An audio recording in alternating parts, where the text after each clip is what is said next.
சுவாமியே சரணமையப்பா. அகிலாண்ட கோடி பிரம்மாண்ட நாயகனின் சரணமையப்பா. ஐயப்ப சுவாமியின் மகிமை பாகம் 24. பார்த்தீங்கன்னா, ஐயப்பன் ஒவ்வொருவரும் ஒவ்வொரு நாளும் உன் மகிமையை நம்மளுக்கு புரிய வைத்தே கொண்டிருக்கிறான். பகவான் ஐயப்பன் பாருங்க, 500 பேர் வரைக்கும் அன்னதானம் பண்ண வச்சு, அதுவும் இல்லாமல் பகவான் ஐயப்பன் என்னை சோதித்து பூஜையை எப்படி நடத்த வச்சுக்கிறான் பாருங்க. அந்த ஜுரத்தையும் கொடுத்து அந்த ஜுரத்தை அவனே போக்க வைக்கிறான் பூஜை செய்யறதுக்கு. பாருங்க, ஒரு ஜுரம் அவ்வளோ கொதிக்குது பூஜையில. 8வது வருஷம் பூஜை நான் சொன்ன நினைத்து உங்களுக்கு ஜுரம் பயங்கரமா அடிக்குது. ஐயப்பா, நான் தான் அவனுக்கு எல்லாமே செய்யணும், எல்லாம் போகணும்.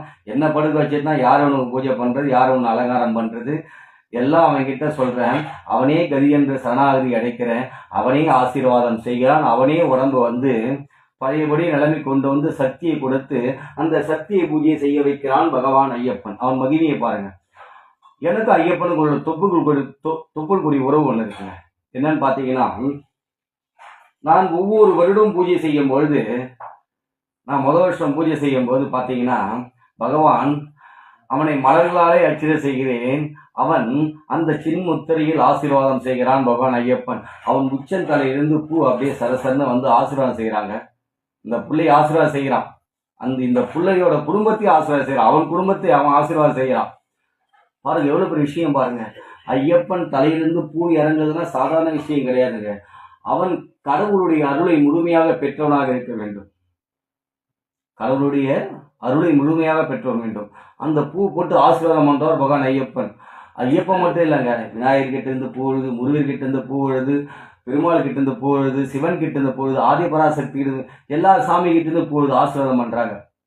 அன்னைக்கு சொன்னா நான் மணிக்கிட்ட, ஐயப்பா, நான் செய்யும் ஒவ்வொரு பூஜையிலும் நான் என்னை குருவாக உட்கார வச்சு நான் பூஜை செய்கிறேன். நான் எந்த வீட்டில் நான் பூஜை செஞ்சாலும் அந்த குடும்பத்தில் எனக்கு எப்படி ஆசீர்வாதம் செய்கிறாரோ அதே குடும்பத்தில் நீயும் ஆசீர்வாதம் செய்யணும், அவங்களுடைய வாழ்க்கை ஐயப்பான்னு சொல்லியிருக்கு. இன்னி வரைக்கும் நான் செய்கிற ஒவ்வொரு பூஜையிலும் பகவான் ஐயப்பன் அவன் தலை உச்சிலிருந்து பூவா அந்த குடும்பத்துக்கு ஆசீர்வாதம் செய்யறாங்க. எவ்வளவு தொப்புள் கொடி உறவு பாருங்க. எந்த குருசாமிக்கும் இல்லாத பெருமை எனக்கு பகவான் ஐயப்பன் கொடுத்து வைக்கிறார். ஏன்னா ஐயப்பனுக்கு நான் ஒரு சுயநலமா என்ன ஆக்கலை. பகவான் ஐயப்பன் கிட்ட சொன்ன வார்த்தைன்னா, நம்ம வீட்டுக்கு என்னை வாழ்த்துற பூ போட்டு, அதே மாதிரி எந்தெந்த வீட்டில் நீ தான் உட்கார வைக்கிற பூஜை செய்யறதுக்கு, அந்த வீட்டிலையும் நீ ஆசீர்வாதம் செய்து அவர்களையும் நீ ஆசீர்வாதம் செய்ய வைக்கணும் பகவான் கிட்ட சொன்ன அந்த வார்த்தையை இன்னி வரைக்கும் நிறைவேற்றி கொண்டிருக்கிறான் பகவான் ஐயப்பன்.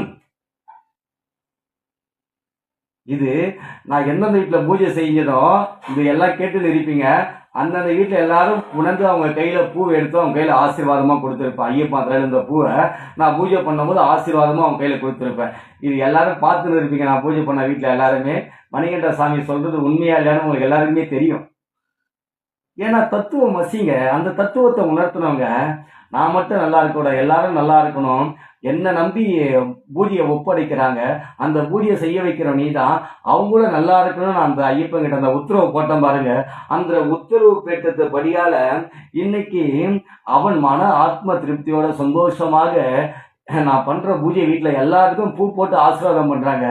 அந்த குலத்தையே வாழ்த்துறாங்க பகவான் ஐயப்பன். சாதாரண விஷயமாங்க. யாருன்னா சொல்லுங்க பாப்போம், ஐயப்பன் தள்ளிருந்து பூவை இறக்க முடியுமான்னு சொல்ல போலுமாங்க. அவ்வளவு சீக்கிரம் பகவான் இறக்கி கொடுக்க மாட்டான். அவன் சந்தோஷப்படுத்தணும். அவன் மனசுல நீ இடம் பிடிக்கணும். பகவான் மனசுல நீ இடம் பிடிக்கணும். நீ இடம் பிடிச்சனா நீ கோடீஸ்வரன்டா. பகவான் ஐயப்பன் மனசுல இடம் பிடிச்சா கோடீஸ்வரன். இன்னைக்கு எவ்வளவு குருசாமி இருக்கிறாங்க, எவ்வளவு போறாங்க. ஆனா அத்தனை பேருக்கு பகவான் பவரை கொடுத்து இங்க யாரையும் உட்கார வைக்கலங்க.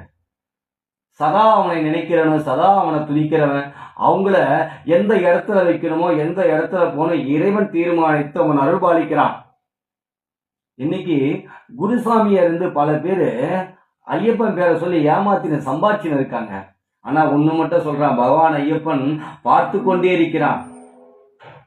அவனை வச்சு நீங்க வியாபாரம் செஞ்சிடாதீங்க. கடவுள் உண்மையின் உருவம் தத்துவமாசி. கடவுள் உணர்ந்ததால நான் சொல்றேன். ஐயப்பனை ஏமாத்துறவனுக்கு அது நான் சொல்லக்கூடாது. பகவான் என்னவோ அவன் பார்த்து கொண்டிருப்பான்.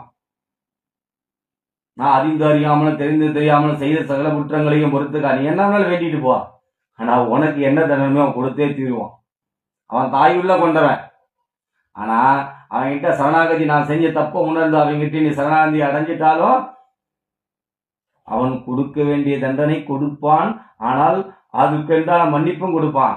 ஆனா நிறைய பேர் குருசாமி என்ன சொல்லிக்கிட்டு ஐயப்பன் பேரை சொல்லி பணத்தால மட்டும் பண்ணிடாதீங்க. பகவான் பொல்லாதவன், அதான் சொல்லிக்கிறேன். வில்லாளி வீரன் வீரமணி கண்டன். மகிழ்ச்சிய குழந்தை பாலகனாகவும் இருப்பான் பகவான் ஐயப்பன். மகிழ்ச்சியை வதம் செய்ய அவன் ஆக்ரோஷத்தை அடக்க முடியலங்க. மகிழ்ச்சியை வதம் செஞ்சுட்டு பாப்ப எவ்வளவு பெரிய கோபக்காரன் தெரிஞ்சுக்க. ஐயப்ப சாதாரண ஆள் இல்ல, அவன் கோபக்காரன், மிகப்பெரிய கோபக்காரன்.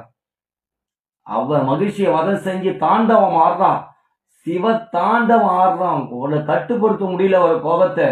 அனைத்து சர்வசக்தி அவரை சாந்தப்படுத்துதுங்க. தேவர்களும் முனிவர்களும் ரிஷிகளும் பராசக்தியும் மகாலட்சுமி தேவியும் சரஸ்வதி தேவியும் அனைத்து சர்வசக்தி தேவ முனிவர்களும் அனைத்து தேவர்களும் பூவா அர்ச்சனை செய்து அவரை சாந்தப்படுத்துறாங்க. பகவான் ஐயப்பன் சாதாரண கடவுளாங்க. அவருடைய கோபத்துக்கு நீங்க ஆளாயிடாதீங்க. சுவாமியே சரணமையப்பா, சுவாமியே சரணமையப்பா, அகிலாண்ட கோடி பிரம்மாண்ட நாயகனே சரணமையப்பா. ஓம் ஸ்ரீ பூதநாத சதானந்தா சர்வபூத தயாபரா ரக்ஷ ரக்ஷ மகாபாவ மகாசாஸ்திரி தும்யம் நமோ நமக. சுவாமியே சரணமையப்பா, சுவாமியே சரணமையப்பா, சுவாமியே சரணமையப்பா, சுவாமியே சரணமையப்பா.